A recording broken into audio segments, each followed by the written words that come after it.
meditation. It is my first time being invited to a meditation session. The coach brought me to this meditation session, so I'm waiting to see how it goes. First, I advised my client with court. Now, since we're in this table, I hope maybe we'll be able to take us through really well, and I hope the people wise at the end.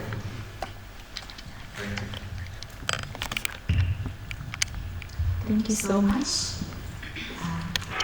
Giving and eventually your answers address these voices. I'm impartial as a mediator and assuring you that. So allow me to just briefly summarize what I've gotten from that. I've gotten some important aspects that I'm going to just break them up to you, and it's just to see that something you just add it on. So what I've heard is that the county and the county of Kilifi and the community of Kilifi County have had some,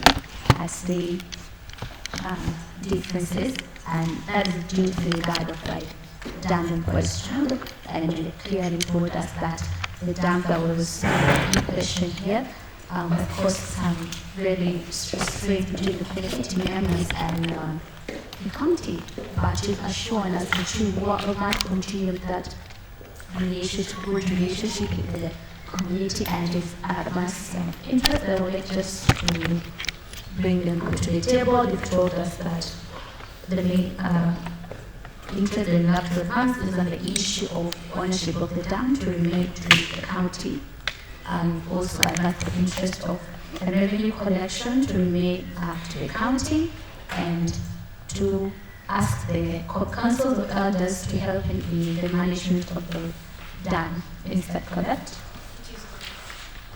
Thank you for that clarification. And I would like to just put it off the table that after we're done advancing, after we're done, we've heard the other side of the story, not of the story, other side of the perspective, and they've told us their own how they see this dispute. Then we come back to answering those interests and just essentially just set the agenda. I ask questions which are also clarification, but essentially right now we'll go to the other party to also give us the same perspective on this bill. Thank you, Walimu, and again, thank you, Haki Kawote and Kibingi. As elders, we love history, really, that's the reality. We love to see how things really happened, and I'll give a brief of what actually happened. So, Kilifi, we're based near the coastline of Kenya. We're a very, very beautiful county in Kilifi. We have diverse people from there, and we have a beautiful coastline with beautiful, beautiful beaches. Now, before the story of counties came about, there were two districts in Kilifi. There was the Malindi district and the Kilifi district. Now, these two districts were represented by a council of elders in each side. So the Kilifi side had a council of elders known as the Kilifini Wangwana. And on the other side, Malindi, we had the Malindini Sultans. Now, as I said, Kilifi County is a beautiful place, but it is not without its problems. Due to being near the ocean, as acknowledged by the governor, it has a lot of salt water. We have problems with fresh water. We don't have a lot of it. Now, our two council of elders from Malindi and Kilifi had the idea to form a dam in order to help our usual communities. And we did this. We created a dam that supported the peoples of Kilifi and Malindi, respectively. And we had a small fee. In order to maintain the dam, we charged a small fee for just the usage of the dam. And we used this fee to maintain the dam. We also used this fee to remunerate the council of elders for their work in creating the dam and also paying for their salaries, of course. In addition, we also used the funds to resolve disputes in the local communities of Malindi and Kilifi district at the time. Additionally, we also invested some of this money that we accumulated from the dam in the local communities itself. We helped them in creating startups We help them in creating income. As you know, Kilifi County, majority of the income there is mainly gotten from fishing or from tourism, which is not a lot, I must say. We gave them money in order for them to maybe create startups in tech or other things as well. We promoted this in the community. Now, they created the county government. This happened recently. They created the county government, and immediately the governor approached us with his knowledgeable wakil there, and they told us that our agreement that we formed this many years ago was null and void. That means it did not matter. All that work we had done was nonsense, and it didn't matter. That's basically what he was telling us. Now, when he told us, the first thing that came to my mind was, what law is supporting him? I mean, till now he's not really told me what is actually backing his claim over the dam, just like that. I mean, I don't understand it. So around 2023, we approached the government as the Council of Elders, and we tried to resolve the issue of revenue, because he's saying that our contract is null and void that we have initiated that many years ago between the two Council of Elders. So we approached him and we had some discussions, and he seemed uncooperative, I must say. He seemed to want the dam to himself, and he was not willing to compromise on anything. As a result, after the meeting, he just sent his soldiers and police over to the dam and just took over the dam by force. And in the process of doing this, he injured many of our countrymen. He injured many of the youths. I'm sure when I gave Mama Halima the title, can also attest to this. So he injured our people and took over the dam. And there was a correction, actually. Governor had mentioned that we have been in control of the dam for the past 5 years. I'm sure that this is not correct. We have not been in control for the past 5 years. We have controlled the dam for 5 years, but in the past year, the control of the dam has been under the county. So after they have taken control of the dam, they had control for the past year. And before they took over the dam, we were making about 30 million Kenyan shilling every month. And after that means we were making around 360 million every year for those 5 years that we were in control. But for this 1 year that we took over control, he made about 250 million in losses. That is to say that he made about 110 million compared to the 350 that we were generating when we had control over the dam. That is just to show our expertise in running the dam.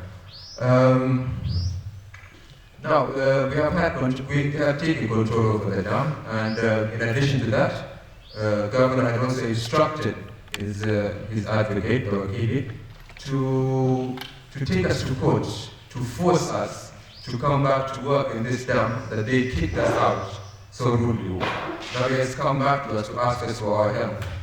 And as a result of that, we have ended up here because the court has asked us to resolve our dispute through court-annexed mediation. And I think at this point I'd also like Mama Halima here to maybe give her perspective on the rights of the people of Kilifi. Can we get that? As Mama Halima, as I just know, I am one of those members of Kilifi County. I live in Kilifi, and whatever I have seen from the government of Kilifi, the county government, is not good. A lot of people were injured in the process of takeover of the dam. This violates the freedom of torture and degrading treatment in the Constitution of Kenya. It violates the law because people are not supposed to be subjected to degrading treatment and torture.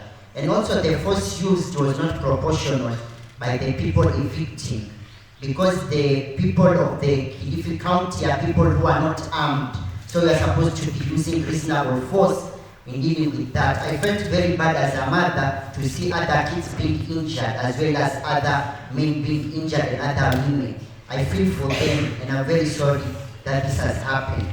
And I hope the government will be answerable to this. And also, as we know, nowadays there is a lot of floods happening in our country, and a lot of climate change happening in our country. Governments are really struggling with this, climate change and floods. As a result, the government has sought advice from experts to advise them on how to deal with climate change. And the experts have normally said that you need to consult the community before you do anything, because the community are people who have been living in a certain geographical area for centuries, so they will understand on how to deal with climate change. This normally shows that public participation is very important. Now I come to another point, that community resources are supposed to be regulated by the community itself. Like the dam belongs to the community, and therefore it's supposed to be managed by the community with collaboration with the government. That's it. The community has to manage it in collaboration with the government. So it's very important for the government to understand this. And also, we also have got a lot of cultural heritage associated with that dam. It's a form of history for us. It's something that we believe in. Like for instance, this pen was given by my great-great-grandmother. It is of very cultural significance to me. But this pen to another person is only 20 bob or 20 shillings. So it has no relevance to other people. But to me, it has relevance because it reminds me of my great-grandmother. The same way the dam reminds the Kilifi people of their cultural heritage. Thank you so much. May I return this back to the mediator to mediate the whole process. Thank you. Thank you so much for explaining your perspective and telling us essentially what your perspective on this side of your story of your what caused the conflict essentially. So just allow me to briefly summarize and just take away what I've taken note of. And first of all, I'm so sorry, like I'm really sympathetic that that happened on the issues of the injuries that the community members faced and everything. That must have been a hard time. But apart from that, I've heard you acknowledge that you would like to essentially just reach a resolution on this issue of the dam. You've told us what the dam means to you.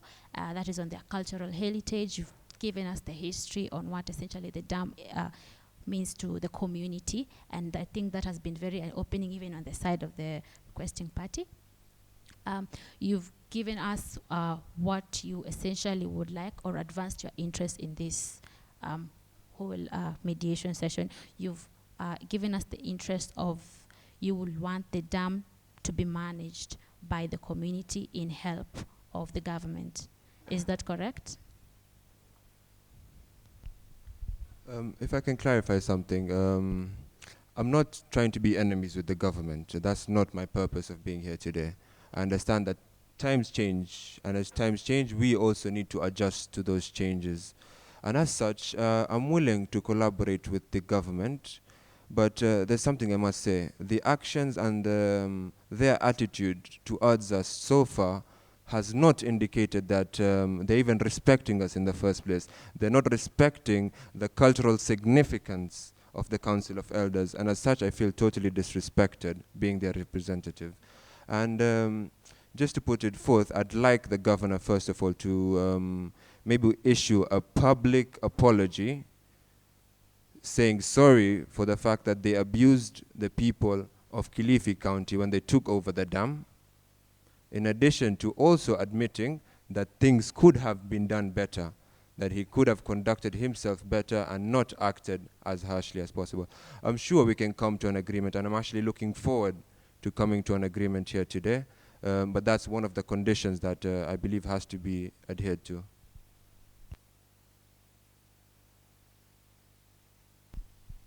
Thank you for that, and we'll just in a minute hear what the suggestion of the county government will say on that perspective on the issuing of a public apology.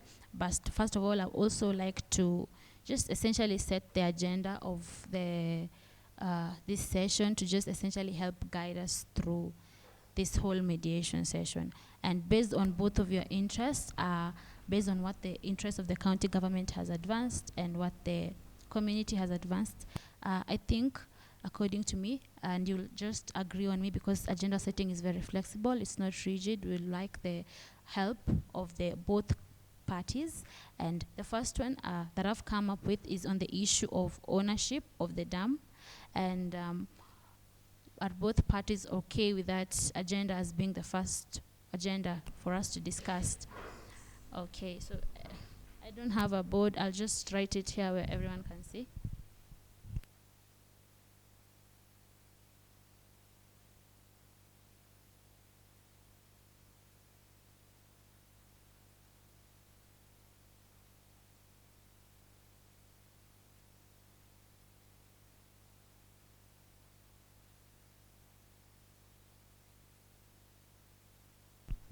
Okay, so is everyone okay with the agenda of ownership? If I may, when you talk about ownership of the dam, I think it's also prudent to address in the same sentence the revenues collected from the dam, because I think those two almost go hand in hand, if that's agreeable to the other party.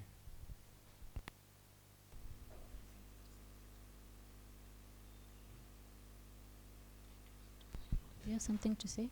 I believe we cannot talk about revenue without talking about ownership, so believe it will be a subtopic under ownership. Okay, so are the parties okay with the first agenda being ownership, and under ownership we'll talk about the revenue collection? I think that's in order. That's in order. And the other thing I have seen come up is on the management of the dam, and I think this also could fall under the main agenda of just ownership of the dam, because they essentially go hand in hand. So are the parties okay with the agenda of management falling under the bracket of ownership?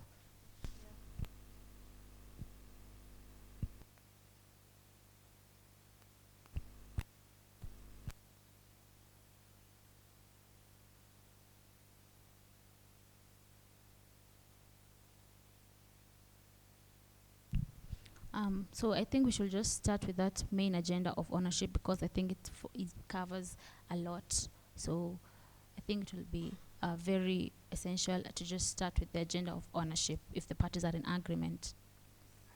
Okay, so I would like to hear your suggestions on what the community raised on the aspect of ownership of the dam, and I would like just to hear what your thoughts are on that. Thank you. Mediator, I would like to start by asking you, are you a voter yourself? Thank you for that question, but I would just like to say that this dispute is all about you. So I'll just, if you just pose the question maybe to the other party, because that is your engagement. I'm neutral party and I can't answer that question. Very well. Council, are you a voter yourself? Bamkubo, are you a voter yourself? Mama Halima? I'd also like to report I'm a voter myself.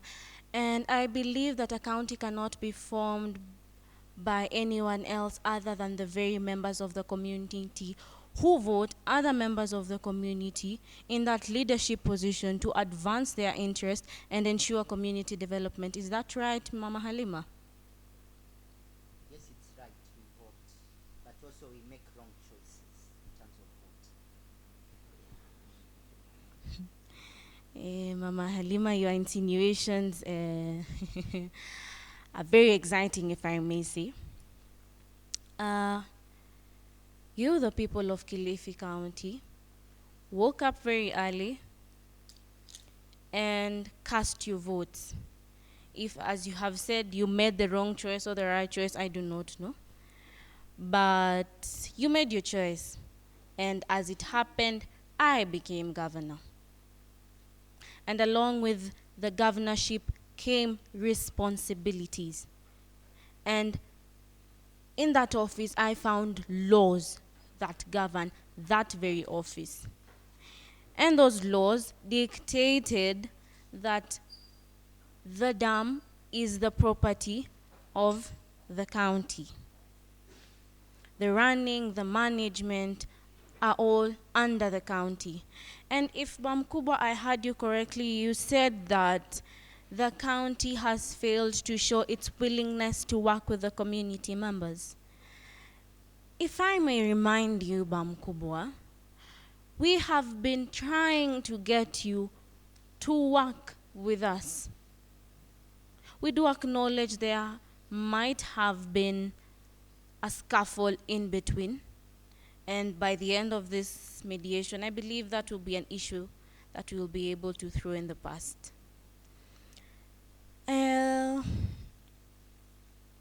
You do agree that this is a problem that began when community members did not agree, because one thing, I am a member of the community. The dam has served I and my family alongside with every other person who works in the county government. So it is without doubt that this is a dispute between community members. And as such, I have heard you. I have heard your concerns. And when I began, I actually stressed that we would like for the community to be whole again, because a community cannot move forward if it is battling itself. So, for that matter, we do have a suggestion to put to you. We would like for there to be a neutral committee formed by representatives from the county government and representatives from the Council of Elders and other community members. The committee will be a 10-member committee chaired by I, the governor. Vice chairperson will be from the Council of Elders, as you will see who will be fit for the same position. And we will have 3 members from the community, and the other will be 5 members from the county government. This will ensure that the concerns of the county members and the voice of the county government is also heard. And they will be responsible for, as we have said, management operations, and they will be answerable. They will be preparing reports, audits, and they will be scrutinized. All this information will be available to each and every member of the community. Council, is there anything you'd like to add?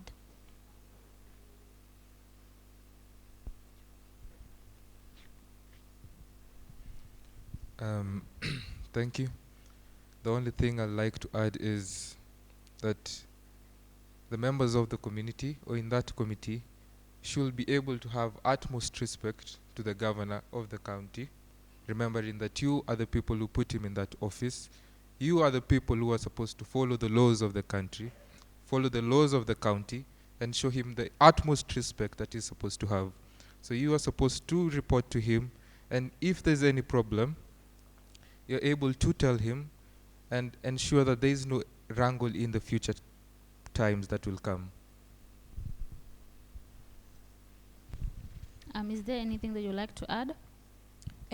Just to Mr. Bamkubwa, you had stated that things would have been, you want us to take recognition that things could have been done differently. I'd also like you to take recognition that things would have been different if you had agreed to follow the law. Remember, I do not create the laws. Your representatives that you put in office represent you and make the laws which govern each and every one of us, I myself included. Thank you.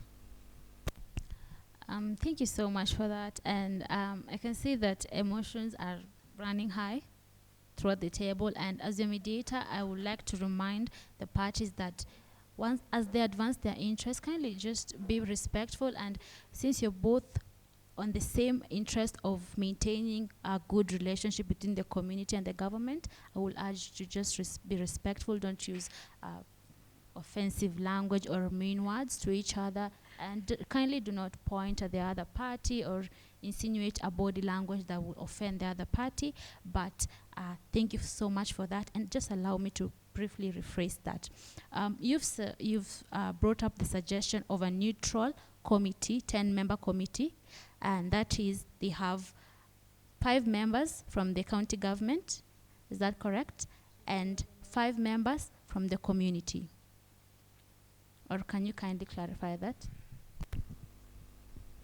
It is 5 members from the county government, 3 members from the community, 1 council of elder who will act as the vice chairperson, and I, the governor, who will head the committee as chairperson.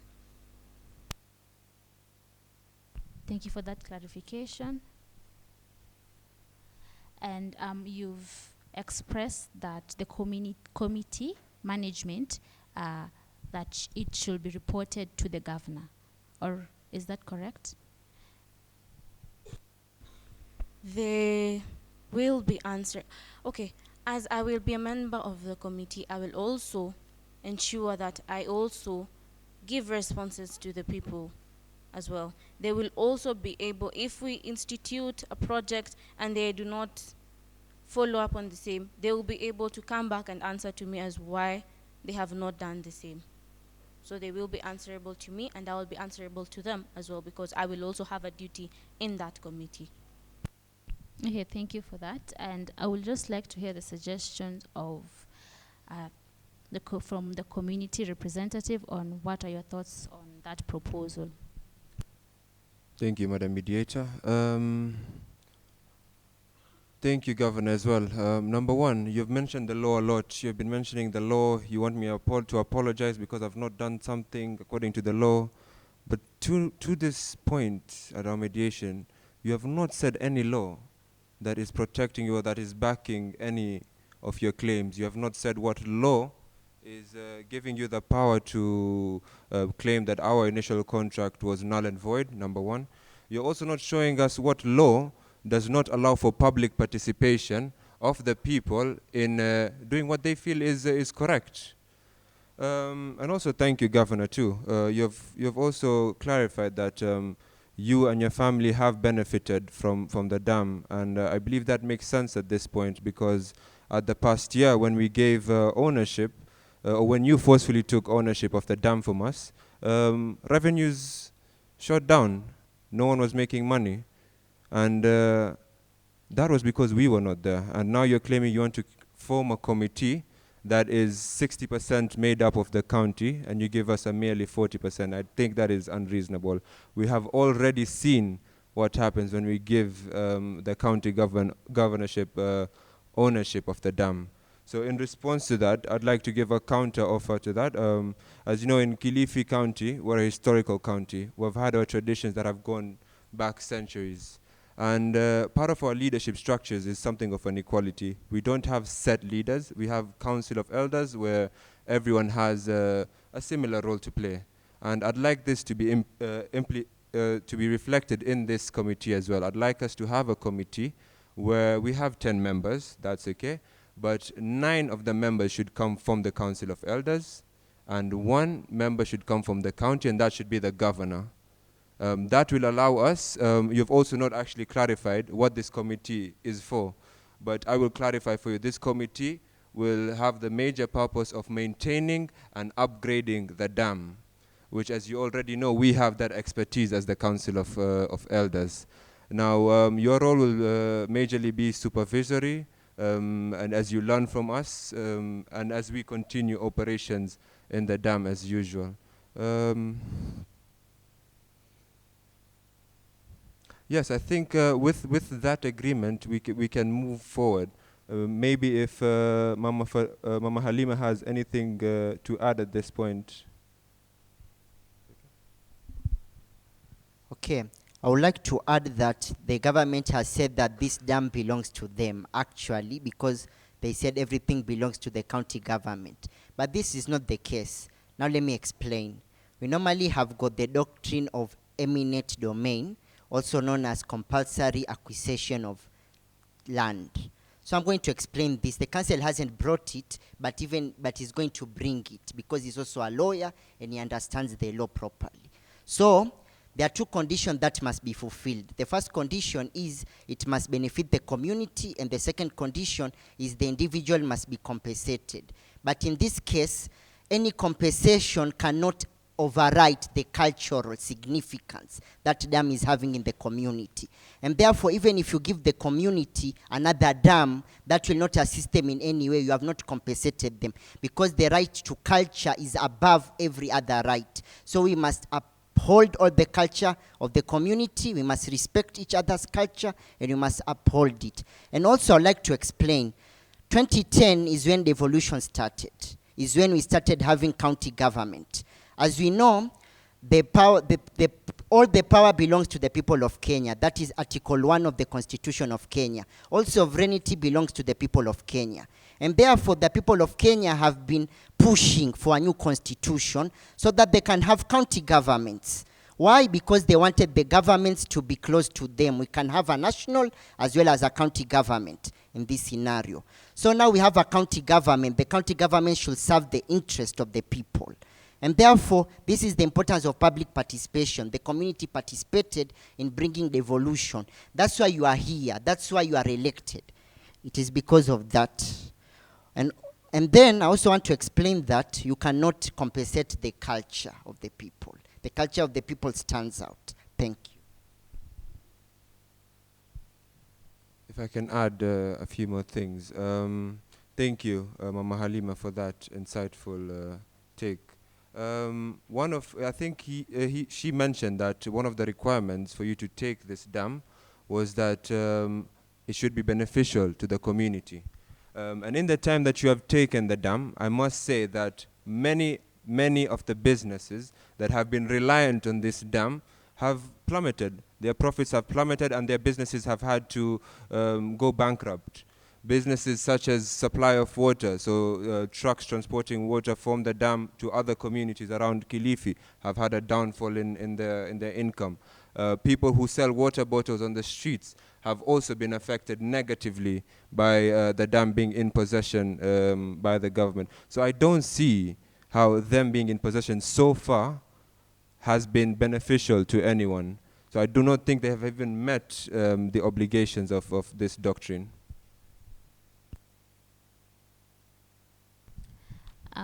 Thank you so much for both of your perspective on the same, and I think this is a right time to call for a caucus, because I think we're having a little bit on a disagreement on those offers. So if the parties are okay, we can just go for a caucus, and in those caucuses you can just essentially tell us what you've not raised during the joint session. Mediator, is this a private caucus between just the parties or between us and you? It's just between the mediator and you. Just take 30 seconds to consult with my counsel.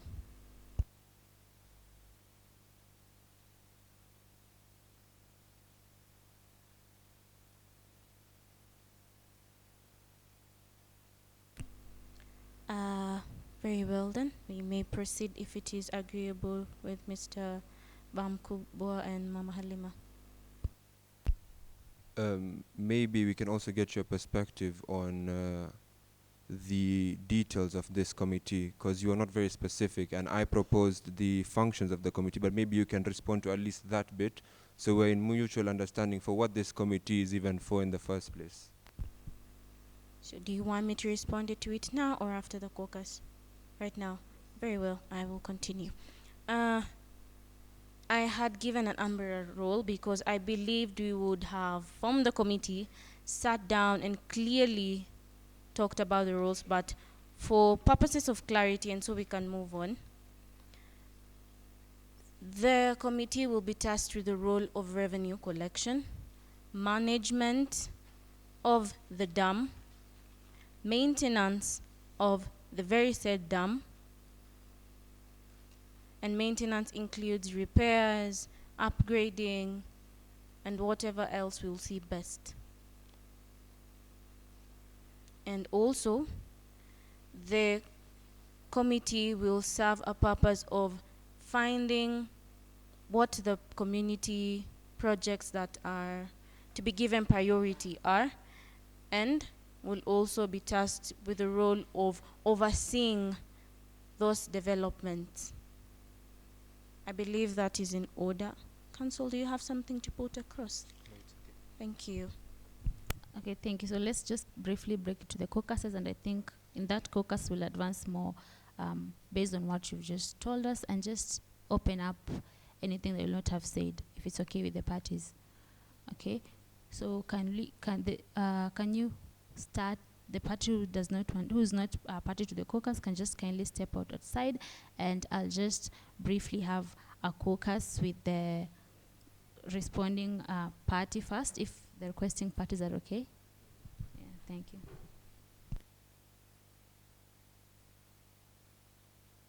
With your permission, where would you like us to go as you have your private caucus? Just outside the room, if it's fine. If you want here.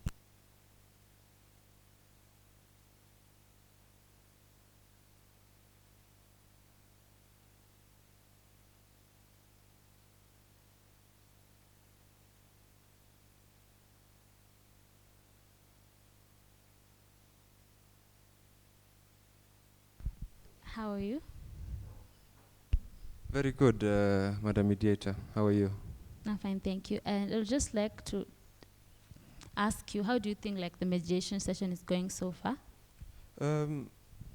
I feel like Mr. Haki is being a bit strong-headed, I must say. He's a bit unyielding, and I believe he's focusing on issues that we could handle later. He wants to form a committee now which will tackle the issues of revenue and issues of maintenance on all of these things, when we have not even decided on who will even get that revenue in the first place. So this committee is already an unfair place to start. I believe we need to maybe back up a bit and firstly decide maybe how the percentages of this revenue will be decided before we form a committee that is 60% made up of the county government, which is obviously already unfair. Whenever we have any voting in the committee, it's obvious who will be winning every vote. So I think he is starting from a place that is already putting the Council of Elders at a disadvantage. So I believe we maybe need to focus the discussions elsewhere to begin with. Thank you. So just a clarification on saying that they have to be let's say a procedure. Is that what you're suggesting? Are you implying that there should be a procedure on how the revenue allocation will be, or on? Can you just kind of clarify on that? Simply the percentages. So we need to decide what percent the county government gets and what percentages the Council of Elders should be getting. So that's something we need to discuss. Ownership, I believe, I don't understand how the county government, can in any way be responsible for maintaining the dam. We've already seen what happens when they're maintaining the dam. So having them in a committee of maintenance does not make sense for me, which is why I'm saying this committee does not make sense. Why put 60% of a committee responsible of maintenance when we have already seen they're incompetent in that maintenance? So maybe we can give maintenance as they have already wanted, which is why we're here in the first place, to hand over maintenance back to us 100%, or maybe have them have an overview of how things are ongoing. But handing them over maintenance is already a bad idea, and we have seen the effects of handing over maintenance to them. So these are many issues that she's trying to he is trying to compile, into one committee that simply is not making sense for me. Thank you for that. I will just like a bit of clarification on understanding what your proposal will be in regards to the establishment of the committee, since you've raised that 60% are to the county and 40 are to you. I wish you were not comfortable with that. What would be your suggestion on how the committee will be and how the revenue percentage, as you've suggested, should be? Thank you. I believe maintenance should be handed over completely back to the Council of Elders, as it should rightly be. We are the most competent people for the job, so that should 100% go back to us, and maybe if they want a supervisory role, they can have that. As to the revenue, I would propose the Council of Elders gets 60% of all revenues from the dam due to our historical significance in constructing the dam, as well as our efficient ways of utilizing the revenues of the dam. We are leaders in our community, and this has been the culture for quite a while. As I said, we assist the society in creating startups, and this has become a tradition in our society. So that's something I'm really passionate about. So we need to continue that tradition into the future, and we cannot do that if we do not have the funds backing that. So that's a major aspect. We have also not discussed, although I understand we're going step by step in the agenda, the apology that governor here has to address. So I hope that's something you can address to him or tell him about when you enter caucus with him. And thank you so much. And just a little bit clarification, the last clarification, you've brought out the aspect that you acknowledge you want to continue with the relationship, maintain the relationship between the both of you and assist each other in maintaining and just essentially in regards to the community aspects. And that, I think, is a really good proposal. And now, like, the proposal that you've offered is that maintenance should be completely handed over to the community, 100%, and revenue council, the community should get 60%. Council of Elders, that is, they're representing the community, should get 60% of revenue allocation. And I get your proposal, but could you kindly clarify on the aspect of handing over 100% maintenance to the committee or community? This will basically be just work as usual. We have already been the people maintaining the function of this dam for 5 years. And I keep on repeating this point, but in the last year, we've seen what happens when we give the government, the county government, responsibility for maintaining and functioning this dam. It's not been a good idea, and I believe even the governor himself will agree it's not a good idea, because that's the purpose we are here. He took us to court to forcefully force us to work, which I'm even sure council can say, are we allowed to be forced to work? Okay, according to labor law, we are not allowed to be forced to be work. Everybody should work when they feel like working. So those are the principles of labor law. If you go to section 3 to section 6 of the Labor Act, you're going to find it there. Thank you. So we obviously cannot be forced to work, and they need us to work there. So they need us to maintain that dam. Thank you so much. And okay, so from what we've discussed, you've proposed a maintenance of 100% be handed over to the Council of Elders, that is representing the community, and then revenue should, the Council of Elders, that is representing the community, should get a 60% on the same. And would you like me to disclose this information to the other party, because these caucuses are confidential? Yes, please. I propose disclose this information to the other party? Yes. Okay. So kindly just step out for a minute, and then we'll come back for the other session.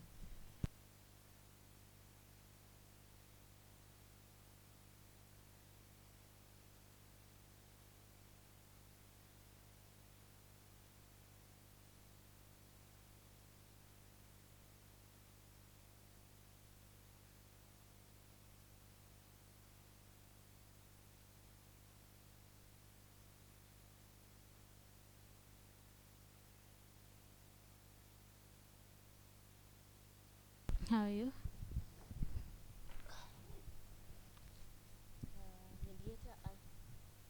I cannot lie. You're not very impressed. In fact, council was just asking me to cool down outside because I had a meeting scheduled with the Council of Governors, and as we know, I am the chairman, and I have had to postpone that meeting, inconveniencing other governors, and you know it's not such a nice thing, eh? So I hope that by the end of this, to be fruitful, because we know time is money. You also paid to be here, Madam Mediator. Yeah, thank you so much for that, and I'm really sorry that you feel that way, but let's just work towards finding a resolution here today. And during this caucus, I would like to remind you it's highly confidential, so I will not reveal the information to the other party unless you give me permission to. And the other party has given me permission to disclose the information we discussed during caucus. They've proposed that the maintenance of the dam be given completely to the community, because that is due to the losses that the government faced when it was in possession of it. And they've asked for the revenue collection and allocation to be given a 60% to the Council of Elders and the other 40% to the government. So what would you think on those suggestions? And in case you want to tell me any information, you can just tell me.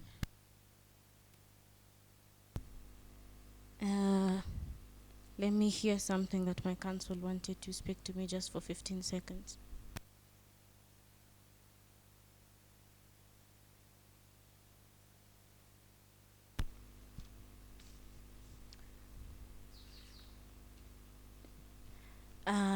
Thank you.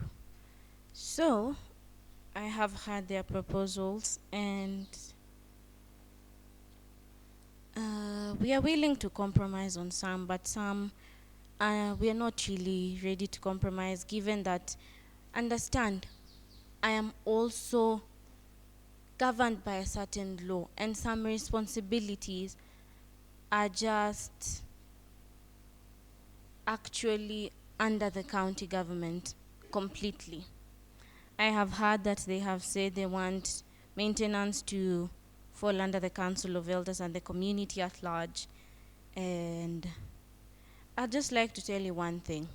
In the revenue collection, why the government wants to take up revenue collection in totality is because we want to ensure transparency, accountability, and efficient utilization of the funds.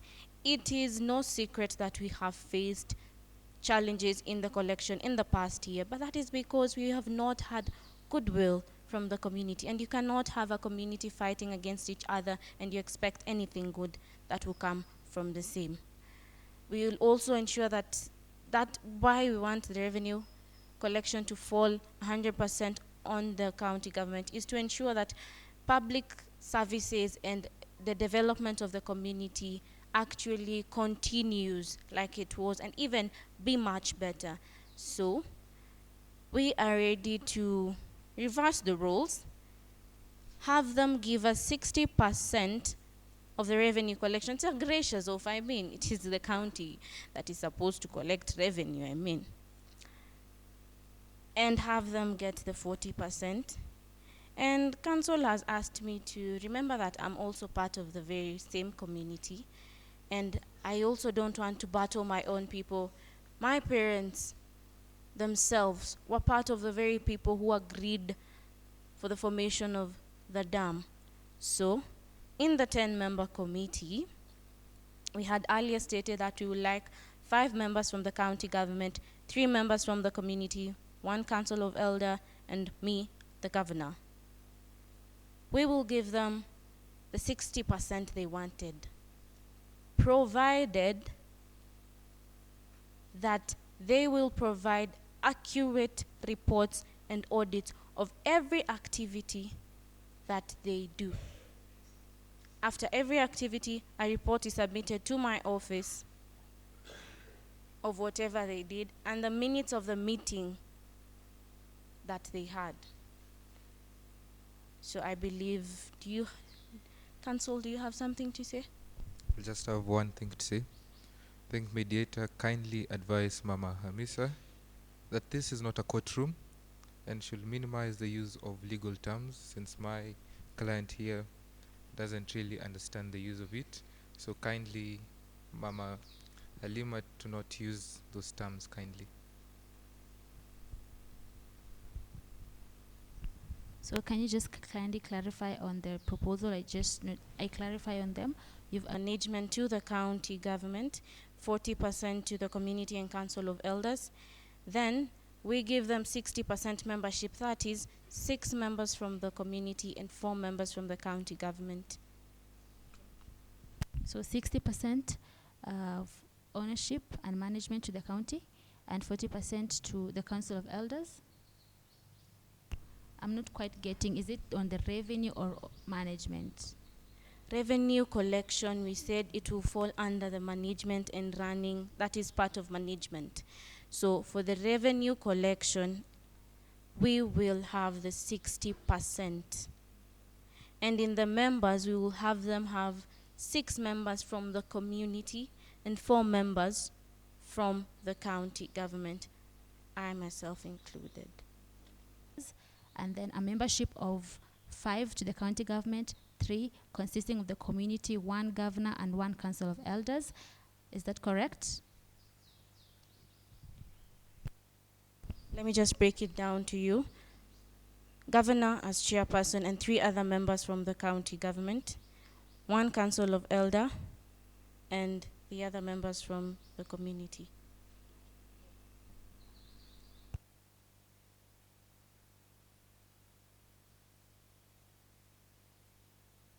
Okay, so 6 to 4.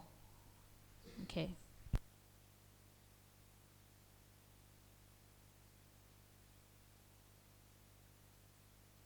Okay, thank you. So would you like me to disclose this information to the other party? I believe it is very much in order. Okay. So I would like the other parties to just come in. We continue the joint session. Let me just go get them.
Okay, thank you so much. And after our caucuses, they've provided the opportunity for me to just disclose any information that we've discussed in the caucus.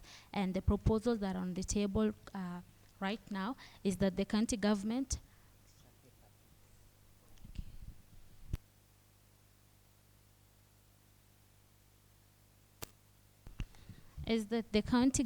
has proposed that the 60% of revenue allocation be given to the county government, the 40% be given to the Council of Elders, and on the committee, they've proposed that 6 members belong to the county government and 4.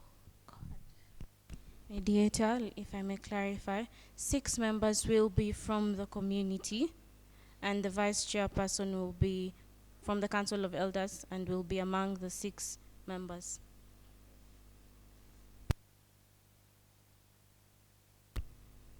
And the 6 members from the community are all of them. From the 6, 1 Council of Elder will be the vice chairperson, and the 4 members will come from the county. I will be the chairperson, and there'll be other 3 members from the county government.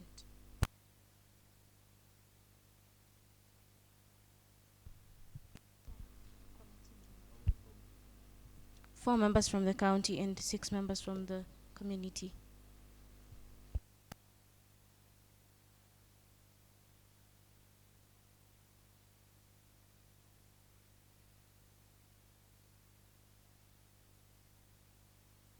Okay, so sorry about that. Thanks for the clarification. So 60% of revenue allocation given to the county government, 40% to the Council of Elders, 10 committee membership of 6 members belonging to the county, and community, and 4 members from the county.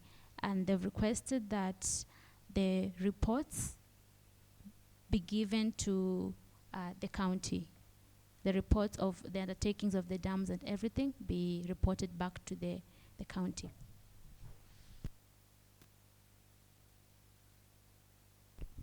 Thank you. The revenue is 60-40%. I don't think that's very fair on us, especially considering that we are the people who are majorly in charge of maintaining this dam. So I'm willing also to concede. So we can do 55% for the county government, and we'll take 45%. So that's just a 5% decrease and a 5% rise for us. And in terms of the committee, I'd explain to mediate, I don't really see the need for this. However, I'm willing to listen to you, Governor, because we're here to both mutually agree, so that's okay with me. However, as a last note, I must say that we must agree to, or at least discuss the apology today before we agree on anything. So the apology must be discussed by the Governor, kindly.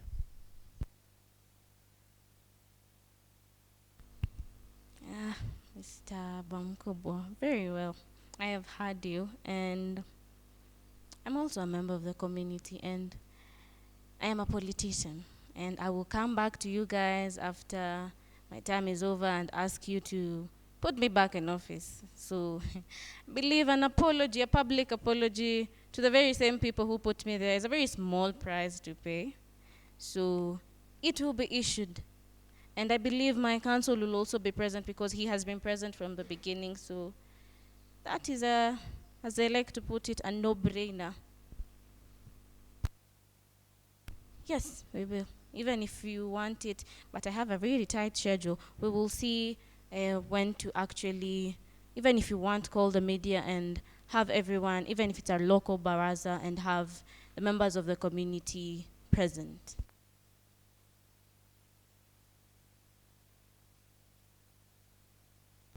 By the way, you have not also addressed the 55% revenue, 45%. Can you also address that, kindly? Mediator, may I consult with my counsel for 5 seconds?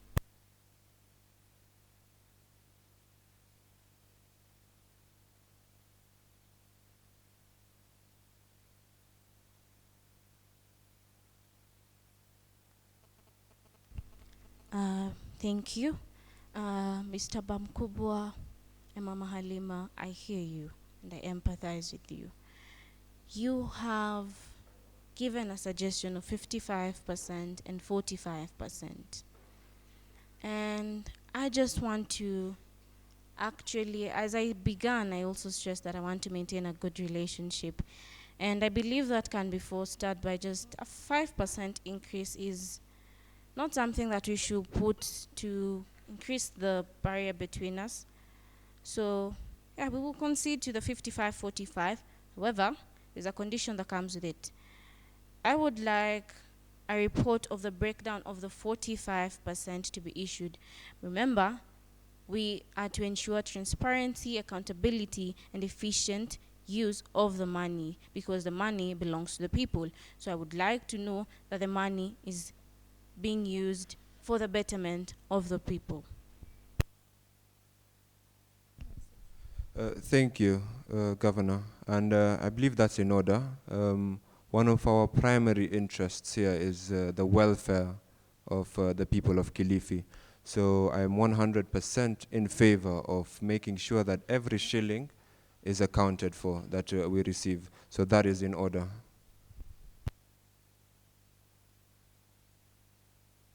So thank you for that. Does anyone have anything to add on?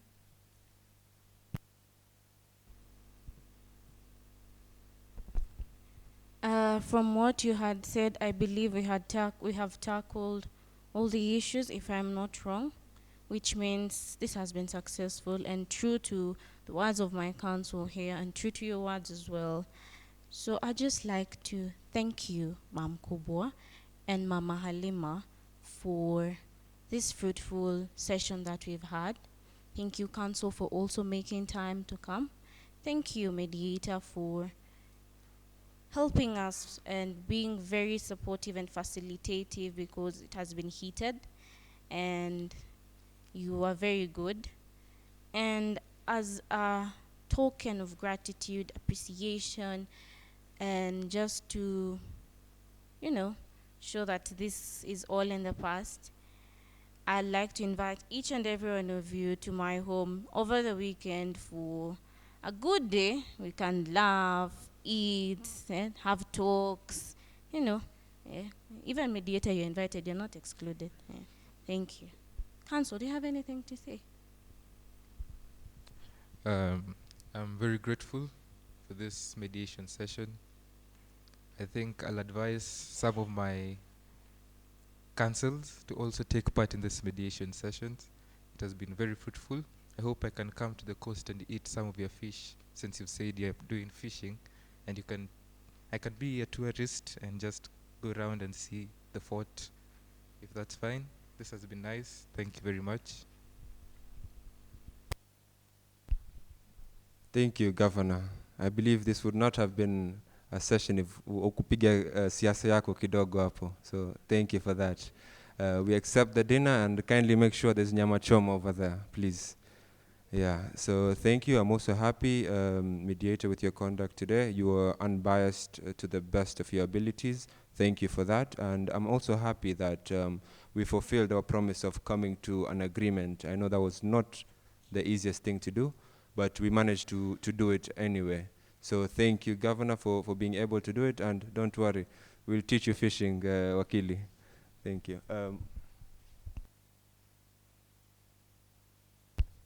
Thank you so much, the parties, for being here. I really appreciate the fact that you are able to settle this matter through mediation. And thank you so much, Governor, for your generous offer by allowing us to come to your home and to party. I also have another generous offer for you.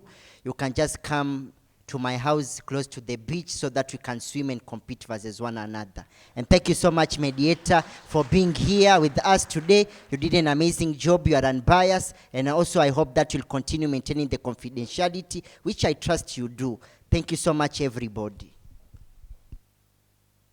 So thank you so much, and I'm really grateful and glad that we've reached to an agreement. And thank you for those closing remarks.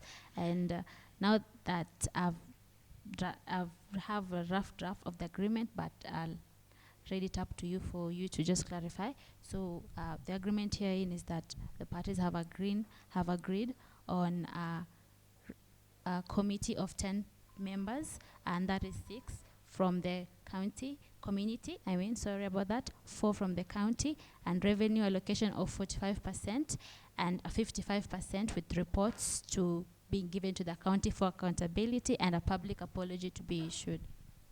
Thank you. We'll come here next time, tomorrow at 9 a.m. to finalize everything and just sign the agreement.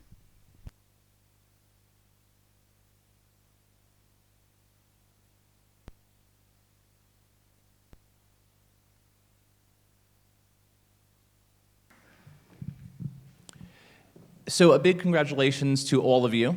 I think on behalf of the judges and everyone in the room, we all hope that all mediations end the way yours did, with an amicable, substantive agreement, as well as swimming and nyamachoma invitations to every single person in the party. I've never seen that before. As judges, we've briefly conferred. We do need some time to deliberate in terms of scoring, but what we would like to do now is give some brief feedback to you all, and then we'll take some time to deliberate. So I'll pass the microphone to my co-judges to give some feedback, and I'll give feedback as well. Generally, this is what I want to say. You're doing well for students. You're doing well. What I want you to remember while competing, be natural. Just relax. It's a conversation. You don't have to attack. You don't have to defend. Just relax. It's a conversation. This is not a court. Do you understand that? This is mediation. So even as you go back home and as you plan to do other mediation moots, as you plan to do other arbitration or litigation, just remember that there is a big difference between litigation and ADR.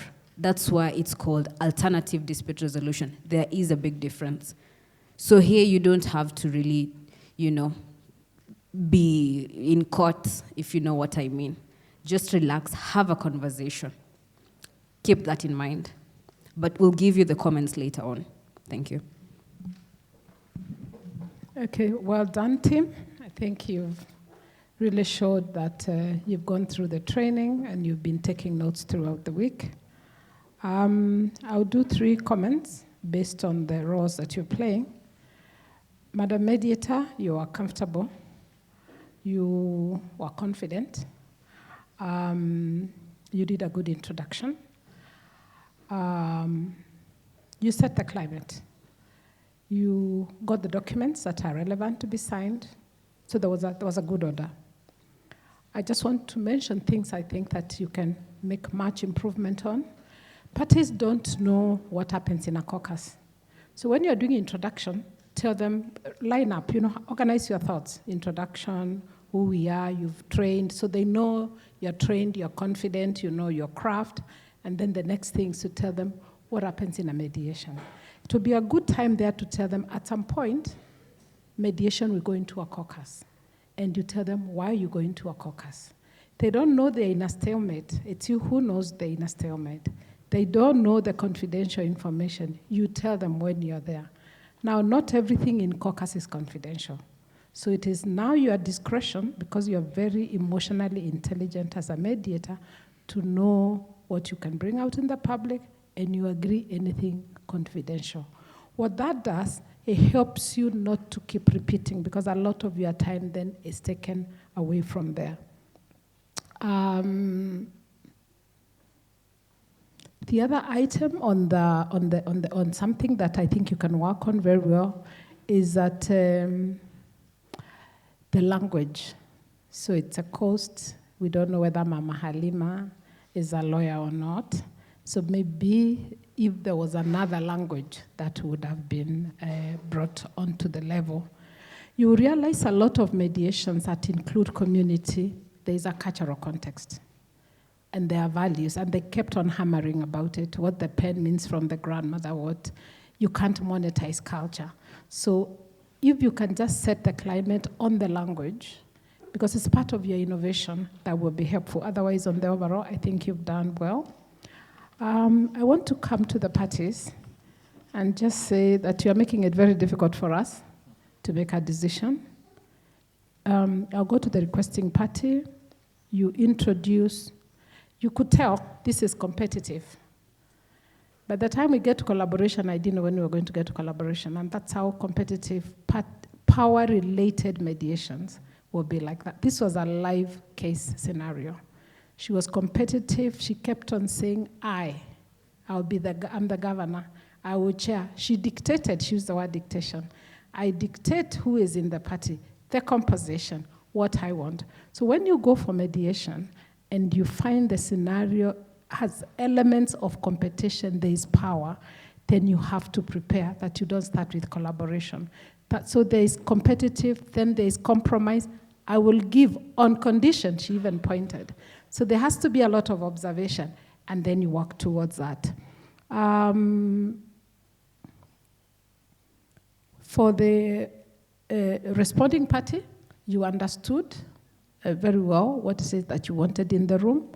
You brought the issues of culture and attitude, because this is a community. Now, you cannot monetize, but they affect them. They may seem insignificant in other situations, but they're very important to them. It was nice to watch the bargain from the 60. We call it a walk away. When it was 30 and 90, you just walk away. But the caucus there came in a good time, because then the parties were trying to bridge the gap. I think, Madam Mediator, at some point the parties took over, and they were now running the show. you may have to consider how much writing you do. You are writing looking at them, but you have to be present, body, mind, and spirit. If you engage something, that's a person you're looking at. So just imagine how much do you want to write. So that's very important, because you can be writing and you're looking at them, but you're actually not in the room. You may miss a number of things. What I would have loved to hear at the end of it is that there were injuries, and we didn't get to know what will happen to the injured parties. Parties have downed their tools, so we don't know whether there is a back-to-work formula. There is lack of goodwill. I think that was touched on the financial. And then there are areas where funds are implicated. Where are the funds going to be applied? So when you listen and you are putting down all the issues in the conflict, try and not miss out some of the things. Because the numbers just configure all of us, and we just think about the compensation in terms of numbers. But otherwise, all in all, I think it was a well done. Thank you. First of all, I agree completely with the comments my co-judges said. I'm going to try to give some general comments to everyone. I do have some specific comments for you individually, but I'm not going to speak about those at this time. For just about everyone, you had a very conversational demeanor. That's good. I would continue to think about that and continue to try to improve that as you go forward. This is a time for a conversational demeanor. This isn't a time for formal legalese. So good job there, generally speaking. Some of you did the second thing better than others, but what I noticed from a few of you is that you very nicely balanced you trying to push your agenda item while at the same time showing a willingness to compromise. And that balance is very tricky. And some of you did that very, very well, and it was very nice to see. You want to stick strong, you want to accomplish something for yourself, for your client, but you think of this sort of bar of soap analogy. If you squeeze too hard, you're going to lose that bar of soap. So you have to find that balance, and some of you found it very, very well.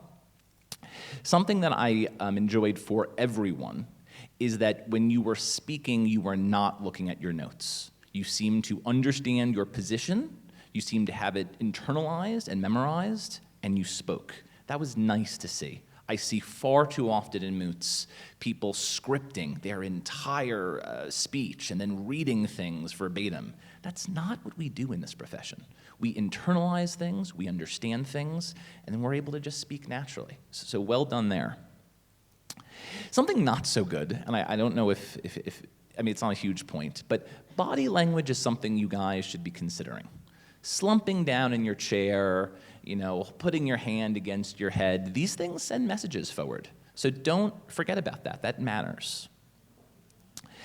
Something to emphasize is that when we are talking specifically about offers and counteroffers, you have to be very, very clear about what you want. And that's really, really critical. We're agreeing on something, right? We need to know what we're agreeing on. So be as specific and clear as you can. And I will say to the mediator, I think you did a good job at interrupting the proceeding in a good way to get clarity on different points. That was very well done. I felt that we kind of fell off on our agenda. There was an agenda that was loosely created. I thought it could have been created with a little bit more specificity. And we kind of fell off it. The point about ownership, unless I missed it, I'm not sure we ever fully understood the ownership point. We got to revenue sharing. I'm not sure we got to the ownership, which was the very, very first agenda item. One of the items that I'm not sure was shared with everyone was cultural preservation, which was something that I don't know came up enough. And as my colleague has said, the injuries to the workers I suspected was going to be brought up more in the mediation. I didn't see as much of that. So those are things that I think we would stick to. That first agenda item was ownership, and I think we largely talked about revenue sharing for that first agenda item. So we kind of lost that a bit. We got off the train tracks. This happened with some of you, not all. It was actually generally pretty impressive. But we all have filler words. We all have filler phrases. We should not. We should try to be aware of what they are when we're speaking and cut them from our speech. So little ums in between sentences. Essentiallys, I think essentially we are doing this. Try to find out where those are and cut them. All of you had it to some extent. Overall, I thought I was fairly okay. overall, it's my final comment. Overall, I really thought this was very, very successful, and I was quite impressed with the proceeding. So thank you very much. I know that the judges have to adjourn. I don't know who to pass this microphone to now. Thank you very much.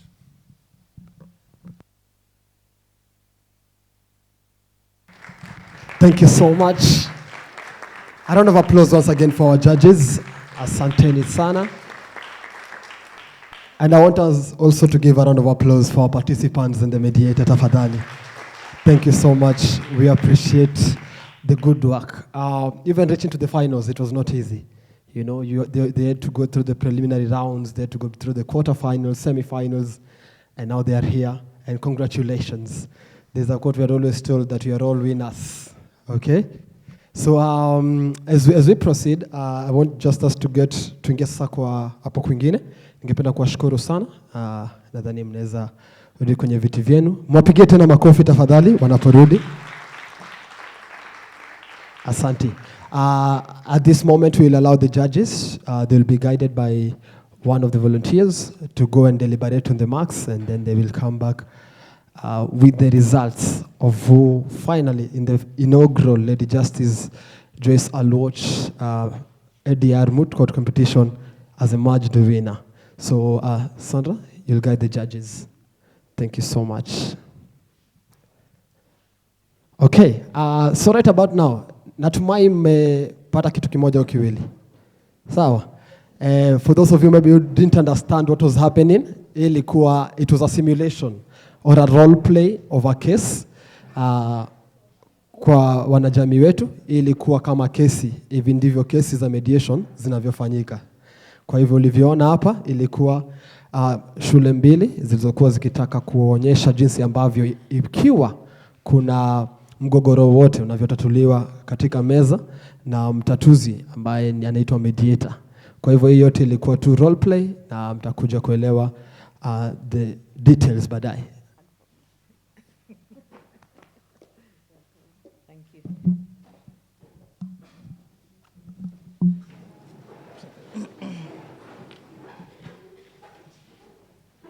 May I say good morning? Is it still morning? It's not yet 12? And please, will you allow me to adopt the protocols that have been laid? Thank you very much. Where shall I start? I was here on Monday anyway. Most of us were here on Monday. And thank you. I want to thank everybody for being here, especially the students and the community.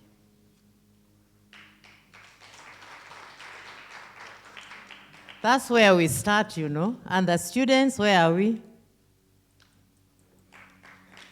Thank you. Please don't ask me when I was a student, because first I'm not sure that I can remember now that I'm on the 7th floor, but I was once where you are. I was thinking about giving gift, and then I said, look, giving is the ultimate gift of life, and you don't need money or special skills to do it. Is that true? The best way to give to others is to be fully present. Just imagine that as we are in this room, we are giving. To be fully present, that's the greatest gift. To give deeply of yourself, your time and attention. That's what we are doing now. We are giving. The gift of presence or experiencing every moment fully is also the greatest gift you can give to yourself. So we are all giving. And then when I was thinking about that, then I was reminded of John 3:16. God so loved the world that he gave his only begotten Son, that whoever believes in him should not perish, but have everlasting life. If you have your Bible, I believe I quoted it correctly. Now, I'll make very few remarks. Now, still in the spirit of giving, I say that the gift of learning is also a gift, is also a form of giving. but it is not complete until it is passed on. The gift of learning is not complete until you pass it on. It is for this reason that the idea of vision of engaging young people at the university and equipping them with the knowledge and skills of resolving day-to-day conflicts and disputes, both in the communities, informally and formally, was conceived, and we have now been able to put it into practice as women in alternative dispute resolution. As Florence said, I'm a patron. When you reach the 7th floor, really, I think you are allowed to be a patron, isn't it? Yes. And we are a vibrant team to try and put this together. We started last year, and we hope that this is going to be an annual event. So will you be with us? Those who are, you will be students, will you continue to be with us if you are still a student? But even if you are not, we'll find you where you are. We know how to find. We'll find you. And the community, we will always rely on you. Because this is one way of, as they listen to how disputes are resolved, as you heard the lady who came here, she said, this is how they resolve disputes at the community level. And as I said on Monday, for the last 1.5 years, I've been doing a lot of work in South Sudan, reforming the judiciary. And part of that work, in fact, sometimes I wasn't sure whether I was reforming the judiciary or I was conducting mediations. That is a country that has been at war for almost 20 or over 20 years. So the greatest thing, the greatest dispute resolving mechanism they believe in is community. Chiefs, the chiefs are very, very strong and powerful. The only thing is that now that we were there reforming the judiciary, I have a colleague from Uganda, James Ogola. He's also retired. I tell him, I asked him whether, are you on the same floor with me? He said, no, your floor I passed long time. So anyway, that is a country where sometimes when we have meetings, then we have to request those who have weapons, like we are here now. We have to start by requesting those who are armed to please take your arms out, your armory outside the room. So the only thing that bothered us so much about the way of resolving disputes with the chiefs, it's based on compensation.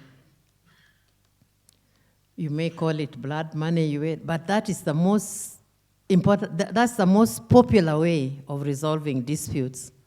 And compensation come in all forms, including young girls. If a girl is 14, she's already too old, she can't be given as a compensation.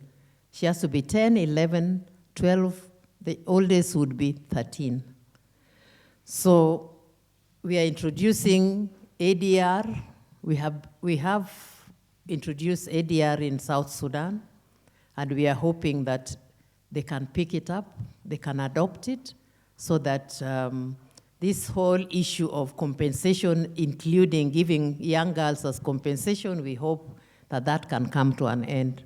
Maybe once upon a time we were doing it, I hope not in this country, but it's still very, very rampant in South Sudan.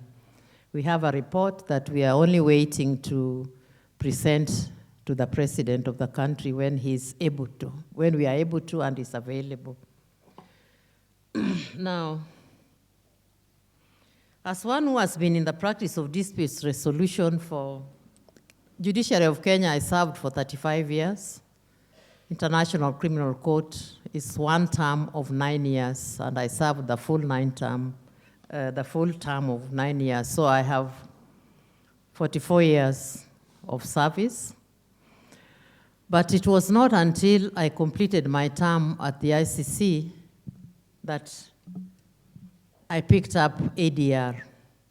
I think at the beginning I was being asked that you've been directing and making decisions for people for 44 years, are you really going to be able to manage mediation?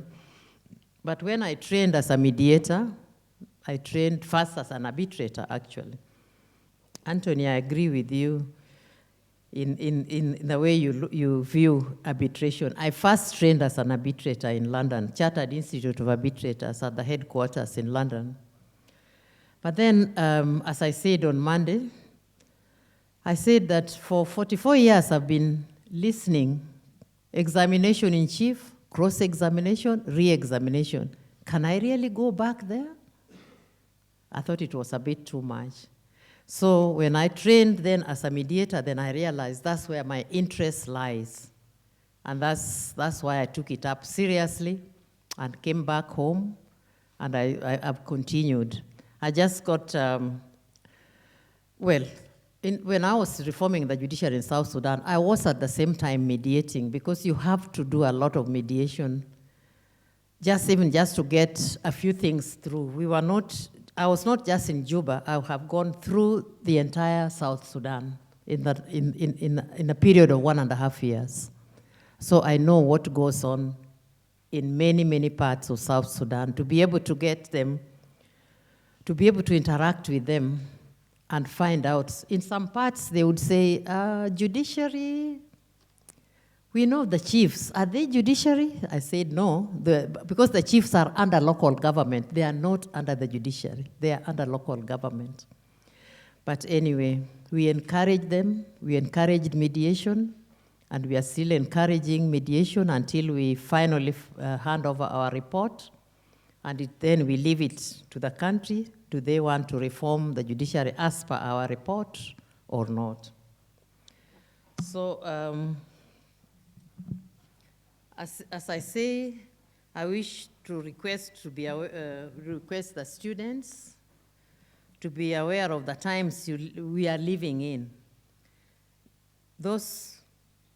Some of you, now that you are being, you are being introduced to ADR, particularly mediation, you will be very useful to whichever community you are in, whether you're in the campus, whether you are back in your community, or whether you're in the country. In fact, I was here on Monday, and on Tuesday, I was in Naivasha. I was with county attorneys and county administrators, because they are also being introduced into mediation. They have regulations that they were disseminating. So you can see that mediation is going to be the word, so that we can save time, we can maintain relationships, all these things that you are doing this morning as I watched. So as I finish, I want to allow me to take the opportunity to thank all the students who participated and the following law schools that partnered with us to ensure the success of the event and sent 12 large teams. University of Nairobi Parklands, are you here? All of you are gone? Oh. University of Nairobi Mombasa? USIU? USIU is here. Moi Kabarak University? Good. Mount Kenya University? Good. Chuka University? Thank you. African Nazarene University? And thank you for hosting us. Embu University? I'm a bit curious why University of Nairobi Parklands is not here, but anyway, you represent them. Those of you who are here, you're already representing them. It is my hope that all the students have not left this place the same way. You will not be leaving the same way you came. Will you? No, thank you, because you have been exposed. You have interacted, you have networked, and I hope you are continuing to network. All these great mediators who are seated here, feel free when we are leaving the room, feel free and say, excuse me, Mr. So-and-so, excuse me. Can I, or Miss, Madam So-and-so, excuse me. You have exchanged contacts, gained skills, and pondered about the future. I congratulate the teams that got to the finals. I know you all worked hard, but you know, in everything, there's always somebody who gets to the final. So teams that go to the University of Nairobi, Mombasa campus, and Moi, Kabarak University, as well as Chuka University, for producing the winning mediator, you deserve a hand clap because you are in the finals.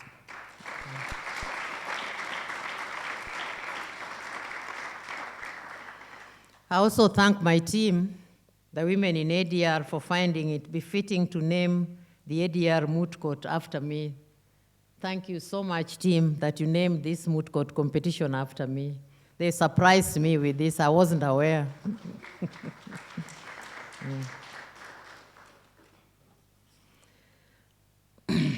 I also take the opportunity to thank the university for accepting to work with us and host this meeting. We hope that we will have more opportunities in the future, not just with this university, but all the other universities. We want to work with you, young people. You are the future of tomorrow. We want to work with you. We want to prepare you as you grow up and get out of university. We want you to be completely prepared. Now, the community, I remember the area chief and community that live in harmony around Nazarene, African Nazarene University. Imagine when there is a function like this, the community come. Well done, community. Keep it up. Keep it up. All of you are probably more interested in hearing about the results than hearing about my remarks.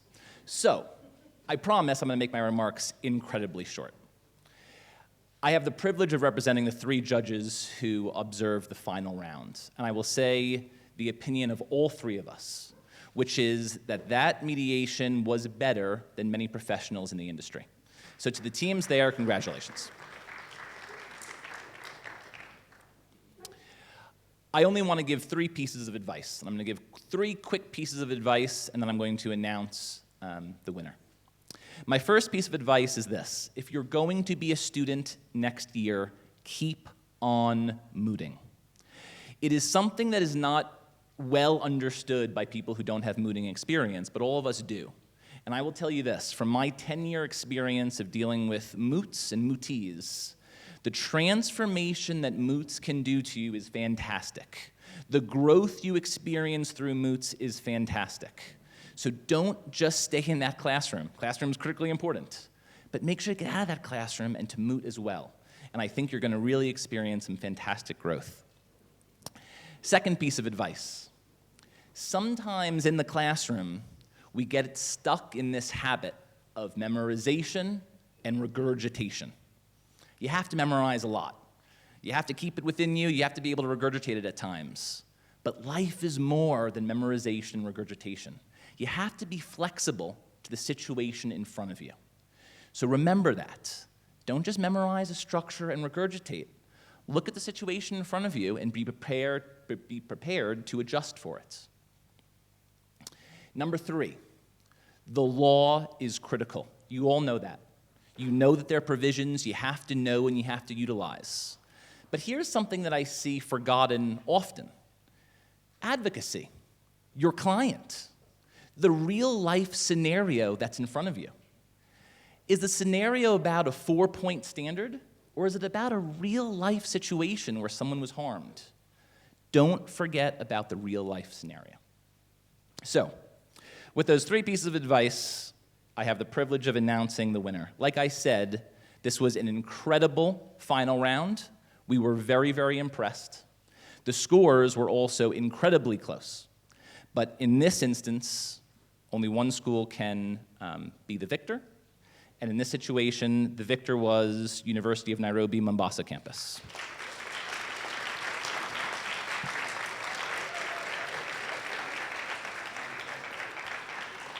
Very big congratulations to you, but I'd like another round of applause for the University of Kabarak, who did an excellent job. Well done to both schools.